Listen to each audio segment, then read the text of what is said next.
ठीक आहे, चालेल स्टुडंट्स. आपण थर्ड प्रॉब्लेम पाहणार आहोत. हा प्रॉब्लेम अतिशय महत्वाचा राहील, बोर्ड बेस. याच्यामध्ये आपण ओव्हर सबस्क्रिप्शन केस पाहणार आहोत. म्हणजे जर आपण शेअर्स इश्यूड केले पब्लिकला आणि त्याच्यापेक्षा ऍप्लिकेशन जर शेअर्ससाठी डिमांड जास्त आली पब्लिककडून, म्हणजे कन्सिडर करूया आपण शेअर्स इश्यूड केले किती, 20,000 टू द पब्लिक, की बाबा आम्ही शेअर्स हे इश्यूड करत आहोत, तुम्ही काय करा, सबस्क्राईब करा.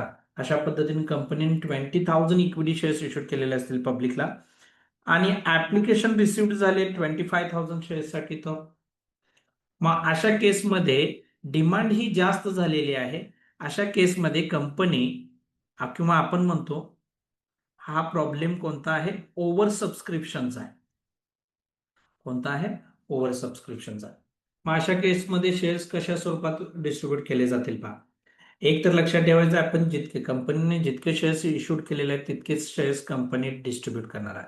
त्यापेक्षा एक्सेस जाऊन कंपनी शेअर्स डिस्ट्रीब्यूट करणार नाहीये. 25,000 इक्विटी शेअर्स ऍक्च्युली डिमांड आलेली आहे पब्लिककडून, पण आपण डिस्ट्रीब्यूट करू शकतो 20,000 शेअर्सच. मग अशा केसमध्ये काही आपल्याला ट्रीटमेंट करावी लागते आणि ती पूर्णतः ट्रीटमेंट डिपेंड आहे प्रॉब्लेम मध्ये काय स्पेसिफिकली आपल्याला इन्फॉर्मेशन देतात त्याच्या बेसवर. मग आता सुरुवात तर पाहूया. पहिली केस तर आपल्याला माहिती आहे, शेअर कसा इश्यूड केलाय तो पाहायचा. ऍट पारने इश्यूड केलेला आहे की ऍट प्रीमियमने. सदर प्रॉब्लेम मध्ये शेअर ऍट पारने इश्यूड केलेला, म्हणजे जी शेअरची फेस व्हॅल्यू आहे तितक्याच किमतीला शेअर तो इश्यूड केलेला आहे. आणि दुसरी केस काय आहे, जितके शेअर्स आपण इश्यूड केले त्यापेक्षा जास्त शेअर्ससाठीची डिमांड पब्लिककडून झालेली आहे. पाहूया. Hindustan limited issued 20,000 equity shares of ₹10 each. एका शेअरची किंमत किती आहे, ₹10 आहे. ओके, किती शेअर्स इश्यूड केलेले आहेत, 20,000 शेअर्स इश्यूड केलेत. Okay, done. कशा स्वरूपात पैसे मागवलेत पहा. ₹3 on application, ₹4 on allotment and ₹3 on first and final call. याच्यामध्ये ₹3 ऍप्लिकेशन मनी डिमांड केलेली आहे, ₹4 ऑन अलॉटमेंट डिमांड केलेला आहे आणि फर्स्ट अँड फायनल कॉल असा एकत्रितपणे एकच कॉल मागवलेला आहे ₹3. अशा पद्धतीनं टोटल अमाऊंट येते पहा ₹10 येईल. 3 + 4 + 3 means 10. Applications were received for 25,000 shares. आता काय म्हटलेलं आहे पहा, पब्लिक कडून जी डिमांड येत आहे ती किती शेअर्ससाठी येत आहे, 20,000. बरोबर आहे, 25,000 सॉरी. तर 25,000 शेअर्स वरती पब्लिक कडून ऍप्लिकेशनचे पैसे जमा होणार आहे. ते आपल्या कंट्रोलमध्ये नाही आहे. पब्लिक डिमांड करेल आणि त्याच्यावरती ऍप्लिकेशनचे पैसे जमा करेल आपल्याकडे. तर पहिल्यांदा या केसमध्ये आपल्याला ओव्हर सबस्क्रिप्शनच्या केसमध्ये पैसे येताना 25,000 शेअर्स वरती जमा होणार आहेत. 25,000 इंटू ऍप्लिकेशन मनी जमा होताना किती रुपये जमा होतील, 75,000. लक्षात ठेवा.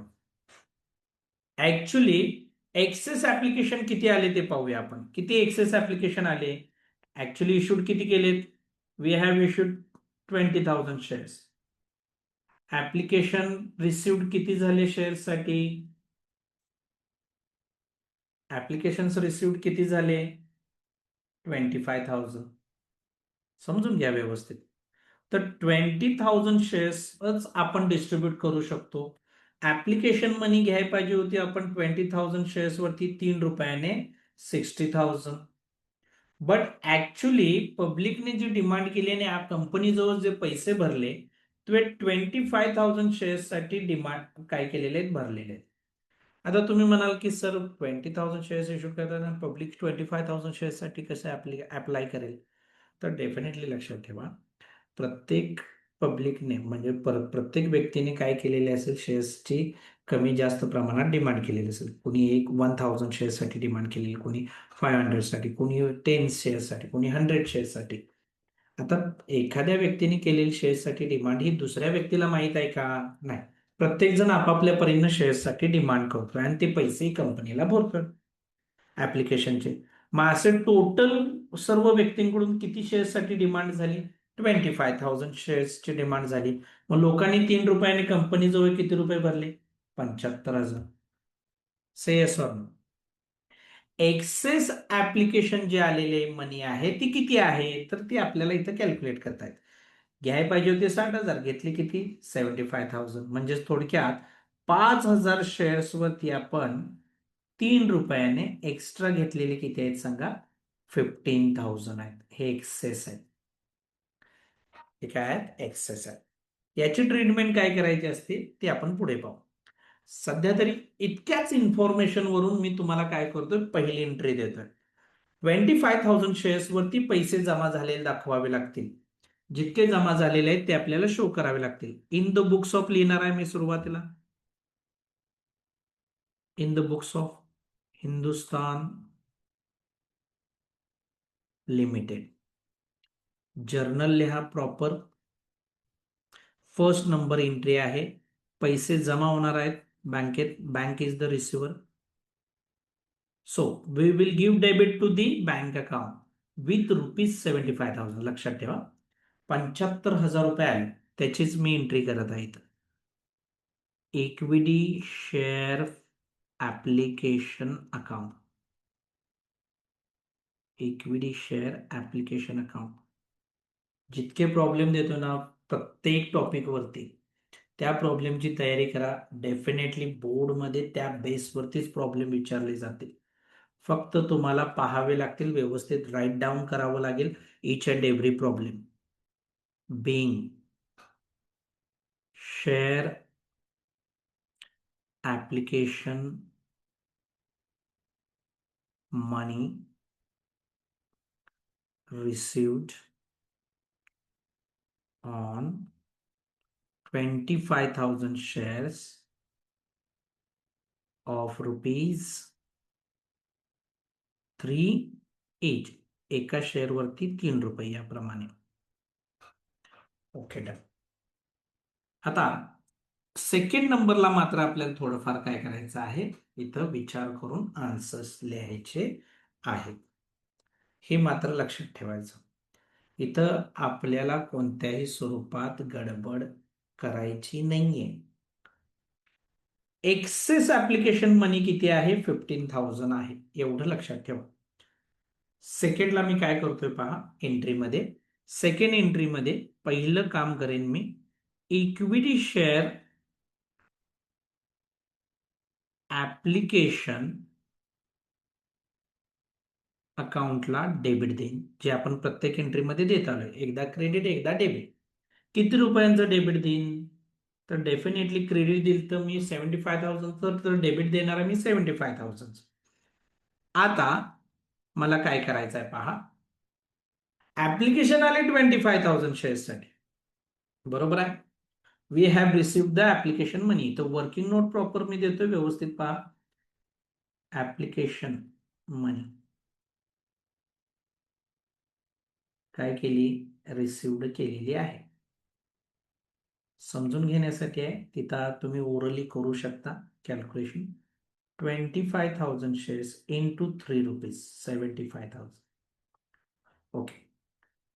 लेस शेअर्स किती अलॉट करणार आहे मी, 20,000 शेअर्सच अलॉट करणार आहे. जितके शेअर्स अलॉट करणार ना त्याच्यावरचेच पैसे ₹3 काय करायचे, ते ट्रान्सफर करायचे. कुठं, ट्रान्सफर टू शेअर कॅपिटल अकाउंटला. Application, allotment, first call, final call, प्रत्येक हा शेअर कॅपिटलचाच पार्ट आहे स्टुडंट. 20,000 इंटू 3 या पद्धतीने किती झाले हे, 60,000. तर 60,000 हीच अमाऊंट आपण जितके शेअर्स अलॉट करणार आहोत ती अमाऊंटच आपल्याला काय करायचे, ट्रान्सफर करायचे आहे. कुठं, इक्विटी शेअर कॅपिटल अकाउंटला. लक्षात ठेवा, जी अमाऊंट आपण ट्रान्सफर केली 60,000. समजलं. 25,000 शेअर्स वरती ₹3 पैसे आले. पहिल्या एंट्रीमध्ये बँक अकाउंटला डेबिट दिलं, इक्विटी शेअर ऍप्लिकेशन अकाउंटला क्रेडिट दिलं. दुसरी एंट्री स्टार्ट करत असताना इक्विटी शेअर ऍप्लिकेशन अकाउंटला आपण डेबिट देतोय with ₹75,000. At the same time equity share capital अकाउंटला मी 75,000चं क्रेडिट देणार नाही. मी क्रेडिट देईन किती, कंपनी जितके शेअर्स वाटणार आहे कंपनीला अधिकार किती आहे? ऍप्लिकेशन येऊ देत 25,000, पण अलॉट कंपनी करणार आहे 20,000 शेअर्स. 20,000 गुणिले 3 रुपये किती रुपये आले सांगा? 60,000 रुपीजच आपण काय करणार आहोत? इक्विटी शेअर कॅपिटलला ट्रान्सफर करणार आहोत. तोच पार्ट आहे, ती अमाऊंट जी आहे तोच पार्ट आहे इक्विटी शेअर कॅपिटलचा. आता एक्सेस ऍप्लिकेशन मनी किती आहे ते पाहू. मनी 75,000 मधून 60,000 तर आपले आहेत जे शेअर कॅपिटलचा पार्ट आहे. एक्सेस किती आले? 15,000, जे आपण असे पद्धतीने पाहू शकतो. 25,000 मधून 20,000 शेअर्स गेले, 5,000 शेअर्स वरती ₹3 प्रमाणे 15,000. आता त्यांनी काय म्हटलेलं आहे पहा, 2,000 शेअर्स वरती, पुढे वाचतोय मी, excess application money on 2,000 shares were rejected and refunded. म्हणजे 2,000 शेअर्स वरील या जे काही एक्स्ट्रा आलेले आहेत की नाही ऍप्लिकेशन 5,000 जे आता आपण लिहिले, त्याच्यापैकी 2,000 शेअर्स वरील ऍप्लिकेशन मनी 3 रुपयाने ती काय केले सांगा? रिफंड केली. काय केले? रिफंड. रिफंड करणे म्हणजे काय? 2,000 गुणिले 3 रुपयाने करा, किती रुपये आले सांगा? 6,000. रिफंड केले म्हणजे काय केले? ते परत केले. रिफंड करत असताना पैसे गेले, बँक अकाउंटला क्रेडिट द्यायचं एंट्रीमध्ये बाळांनो. We need to give credit to the bank account in the entry. पहा कशा स्वरूपात घेतोय आपण. 15,000, 5,000 shares into 3 excess application money. त्यापैकी 2,000 शेअर्स, 5,000 जे एक्स्ट्रा आलेत ना ऍप्लिकेशन, त्यापैकी 2,000 शेअर्स वरचे पैसे परत केले, इंटू 3 केलं, 6,000. आता पैसे घेताना आपण बँक अकाउंटला डेबिट दिले ना स्टुडंट, मग पैसे परत करताना आपल्याला काय करायचं? बँक अकाउंटला क्रेडिट द्यावं लागेल. Okay, done. आता पुढे काय आहे पहा. आता काय राहिले सांगा बघूया? बॅलन्स अमाऊंट, त्याला आपण रिमेनिंग अमाऊंट म्हणतो. बॅलन्स अमाऊंट किती राहते पहा. 15,000 मधून 6,000 गेले, किती राहिले? 9,000. बॅलन्स अमाऊंट जी किती शेअर्स वरची असेल? 3,000 शेअर्स वरची असेल. कसं? 5,000 एक्स्ट्रा ऍप्लिकेशन आहेत, त्यापैकी 2,000 शेअर्स वरचे पैसे परत केले, राहिले किती? 3,000 शेअर्स वरील 3 रुपयाने 9,000 रुपये असे ते परत करत नाहीये कंपनी. कंपनी म्हणत आहे ते पैसे आम्ही आमच्याजवळच ठेवत आहे आणि ते आम्ही शेअर अलॉटमेंटला ऍडजस्ट करत आहोत. शेअर अलॉटमेंटला ऍडजस्ट करत आहोत म्हणजे नेमकं काय करत आहोत? की कंपनी ऍप्लिकेशन नंतर, ऍप्लिकेशन मनी रिसिव्ह केल्यानंतर शेअर अलॉट करणार आहे आणि त्यावेळेला शेअर होल्डर्स कडून जे पैसे मागवणार आहे त्यातून ते वजा करून घेईल, म्हणजे त्याच्यामध्ये त्या अकाउंटला ती ऍडजस्ट करेल. सध्या तरी शेअर अलॉटमेंटला ऍडजस्ट झालेली रक्कम किती आहे पहा? 9,000 आहे. त्यासाठी मी एंट्रीमध्ये इक्विटी शेअर अलॉटमेंट अकाउंट घेणार आहे student. Equity share allotment account with ₹9,000. Say yes और नो ऑल ऑफ यू. पहा, 75,000 इक्विटी शेअर ऍप्लिकेशन मनी डेबिट दिलं, त्यापैकी प्युअर पार्ट जो आहे 20,000 इंटू 3 रुपीज न तो शेअर कॅपिटलला पाठवला. विषय राहिला काय? एक्स्ट्रा 15,000 रुपये जे आहेत, 5,000 शेअर्स इंटू 3, 15,000, त्याचं काय केलं ते पाहायचं. 2,000 शेअर्स वरचे तर पैसे रिफंड केले, बँक अकाउंटला क्रेडिट द्या. राहिलेली 3,000 शेअर्स वरील ते कसं काढलं? तर इथं दिसतंय ना समोर समोर आपल्याला. बॅलन्स अमाऊंट जी येते ती 9,000, 15,000 एक्स्ट्रा आहेत, त्यापैकी 6,000 तर मायनस केले, किती राहिले? 9,000 शेअर्स. 9,000 जी अमाऊंट आहे ती इक्विटी शेअर अलॉटमेंटला ऍडजस्ट केलेली आहे, त्यासाठी इक्विटी शेअर अलॉटमेंट अकाउंटला क्रेडिट द्यायचं आहे आपल्याला. Being share application money transferred on 20,000 shares and on 2,000 shares, 2,000 shares वरचे काय केले? रिफंड केले, पैसे परत दिले. त्यांना आपण शेअर्स वाटू शकत नाही. त्यांना सांगितले हे तुमचे पैसे परत घ्या. 2000 शेअर्स रिफंड अँड राहिले किती सांगा? On 3000 shares adjusted. काय केले ते? एक्स्ट्रा जे 3000 राहिले की नाही बॅलन्स, तो ऍडजस्ट केला. अशा स्वरूपात एंट्री घ्यायची. थोडंफार लॉजिक आपल्याला यूज करावं लागेल. शांत डोकं ठेवून आपल्याला समजून घ्यावं लागेल. अतिशय महत्वाचा भाग असतो बाळांनो. पहिल्यांदा बँक अकाउंटला डेबिट दिलं, इक्विटी शेअर ऍप्लिकेशन अकाउंटला क्रेडिट दिलं. 25,000 वरती 3 रुपयानं रक्कम आलेली आहे 75,000. ओके.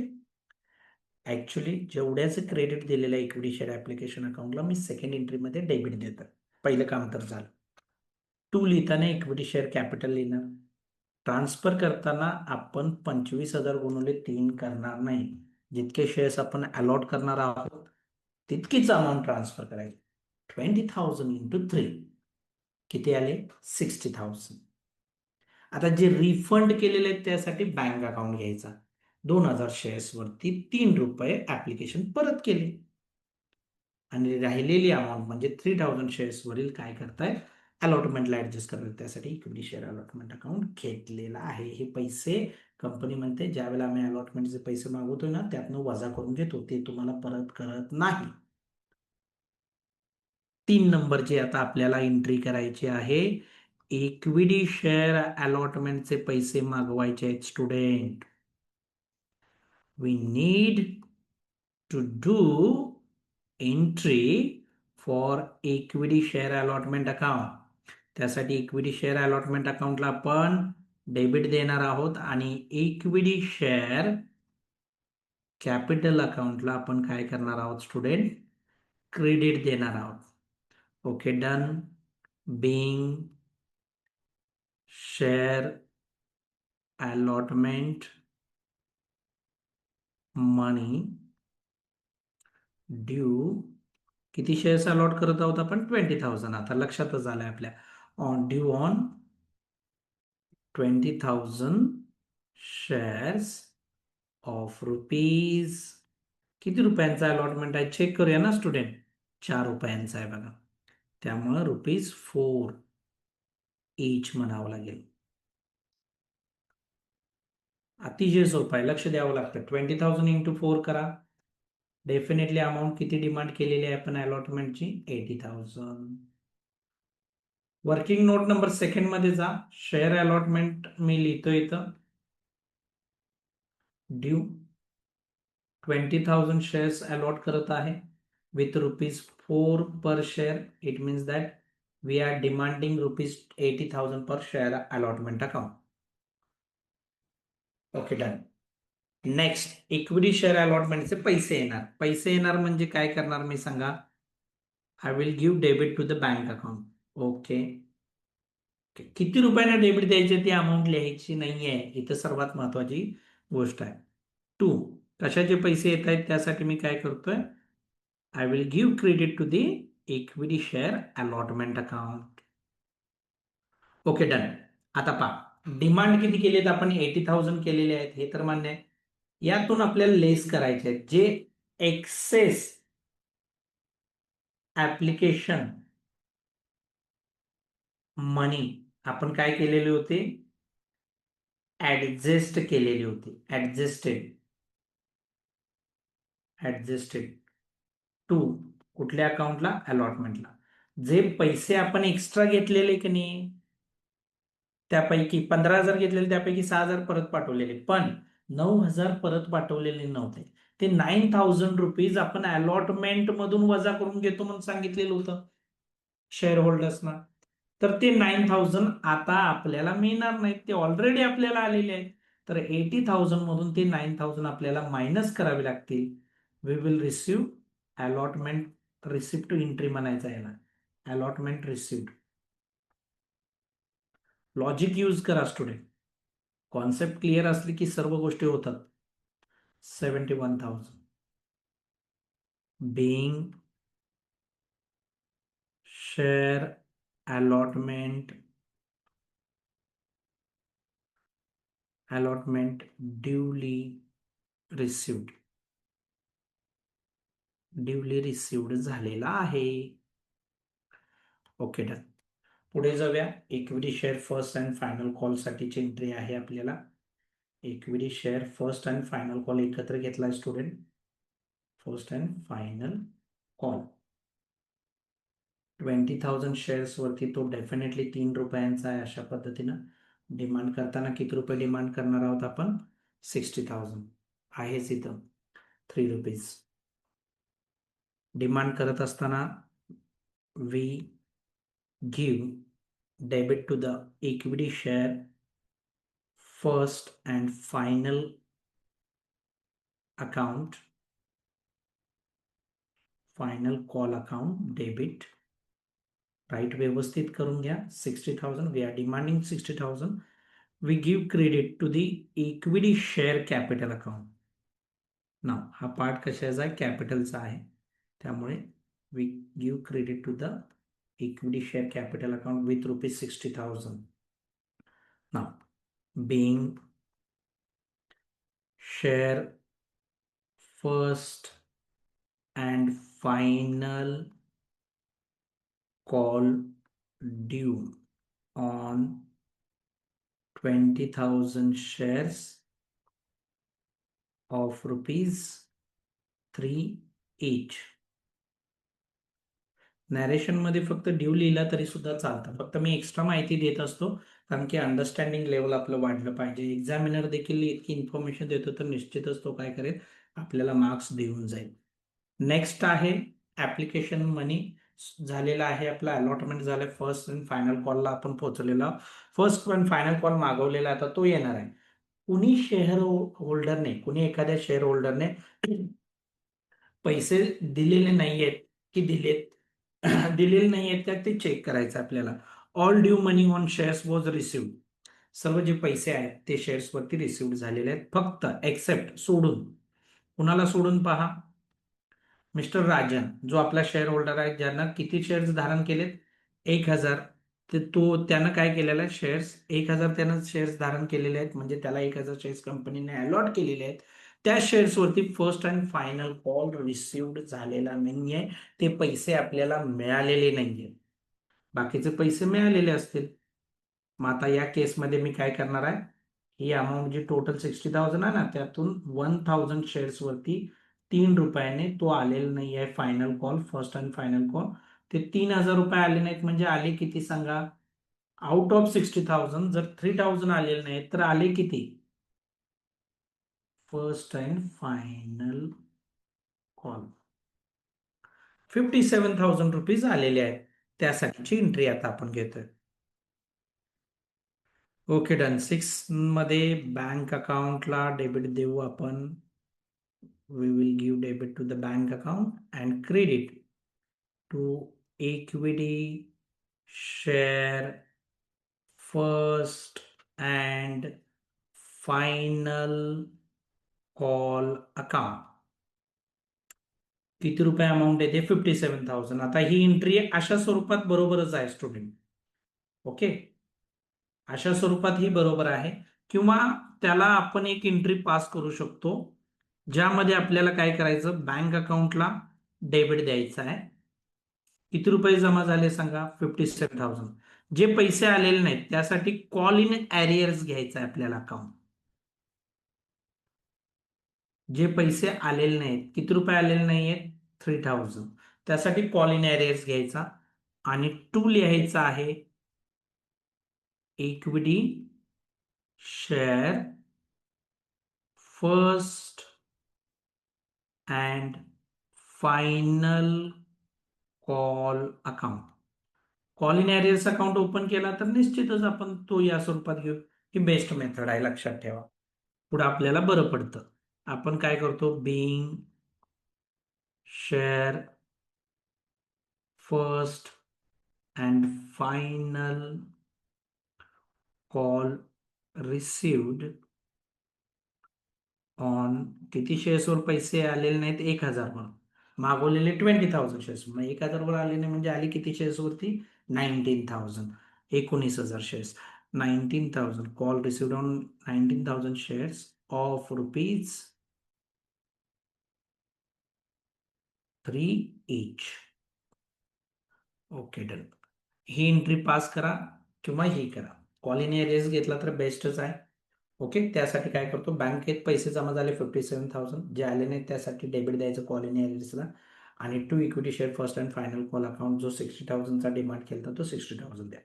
जर कॉल इन एरियर्स आपण ओपन करणार नसो तर निश्चित लक्षात ठेवा बँक अकाउंटला डेबिट 57,000 जाईल आणि equity share first and final कॉलला देखील क्रेडिट जाईल कितीचं, 57,000. तर याची तुम्ही काय घ्या, काळजी घ्या. दोन्ही गोष्टी मी तुम्हाला इंटरेस्ट दिलेल्या आहेत, तिथं दोन्ही लिहिण्याची गरज नाहीये. विथ कॉल इन एरियर्सनच रेफर हीच करा, लक्षात ठेवा. तो टोटल करायला विसरू नका. सर्व एंट्रीज आपल्या झालेल्या आहेत स्टुडंट. कशा स्वरूपात आपण पुढे जातोय ते पाहूया. पहिल्यांदा 20,000 शेअर्स इश्यूड केलेले आहेत, बट पब्लिककडून 25,000 शेअर्सची डिमांड आलेली आहे. मग पब्लिककडून 25,000 शेअर्सवरती ॲप्लिकेशन मनी कंपनीला मिळेल. कंपनी डेबिट देताना बँक अकाउंटला डेबिट देईल, इक्विटी शेअर ॲप्लिकेशन अकाउंटला क्रेडिट देईल. मात्र अमाऊंट 25,000 इंटू 3 येईल, 75,000. सेकंडच्या एंट्रीमध्ये आपल्याला त्वरित इक्विटी शेअर ॲप्लिकेशन अकाउंटला डेबिट द्यायचा आहे विथ ₹75,000. जे पूर्वीच्या एंट्रीमध्ये फर्स्ट एंट्रीमध्ये क्रेडिट दिले तेवढ्याचं अमाऊंटचं डेबिट द्यायचं नेक्स्ट एंट्रीमध्ये. आता शेअर्स आपण किती अलॉट करू शकतो, 20,000. त्यामुळे 20,000 शेअर्सवरील ₹3 शेअर ॲप्लिकेशन मनी शेअर कॅपिटलला ट्रान्सफर करायची. तो फॉर्मिंग पार्ट आहे कॅपिटलचा. तो ₹60,000 आपण ट्रान्सफर केले टू बँक अकाउंट. बँक अकाउंटला आपण क्रेडिट का दिलं, कारण की 2,000 जे शेअर्स आहेत एक्स्ट्रा ते रिफंड केले, रिजेक्ट केले आणि रिफंड केले. त्यामुळे बँक पैसे गेले, बँक अकाउंटला क्रेडिट राहिले. 3,000 शेअर्सवरील ॲप्लिकेशन मनी एक्स्ट्रा ते कंपनीने परत केलेलं नाही, ते ॲडजस्ट केले अलॉटमेंटला. त्यासाठी इक्विटी शेअर अलॉटमेंट अकाउंटला क्रेडिट दिलं आपण. नेक्स्ट एंट्रीमध्ये आपण आलो, त्यामध्ये इक्विटी शेअर अलॉटमेंटचे पैसे डिमांड केलेले आहेत आपण. 20,000 शेअर्स आपण अलॉट करत आहोत. ₹4 पर शेअरने ₹80,000 आपण डिमांड केलेले आहेत. इक्विटी शेअर अलॉटमेंट अकाउंटला डेबिट देऊ आपण आणि क्रेडिट देणार आहोत इक्विटी शेअर कॅपिटल अकाउंटला. आता सर्वात महत्वाची गोष्ट आहे, जो वेळेला अलॉटमेंट मिळणार आहे आपल्याला, त्यावेळेला तो 80,000 मिळणार नाही. का? कारण की ऑलरेडी ₹9,000 रिसिव्ड झाले त्या एक्स्ट्रा आपल्याला ऍप्लिकेशनच्या वेळेला, ते आपण ऍडजस्ट केलेले आहे. त्यामुळे ते 80,000 ड्यू अमाऊंट मधून 9,000 मायनस केले. We give debit to the bank account because we are receiving money of allotment. Okay, our bank is the receiver. Bank account is the personal account. Whenever a person receives money as per the rule of personal account, debit the receiver. We give debit to that personal account. Bank account goes with debit. Bank account ला debit जाईल. Credit equity share अलॉटमेंटचे पैसे येत आहेत, पण 80,000 आहेत तर 71,000. Okay done.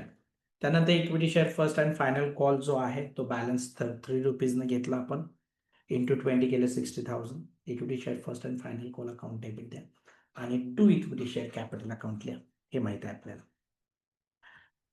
यानंतर equity share first and final call receive झाल्याची एंट्री करा.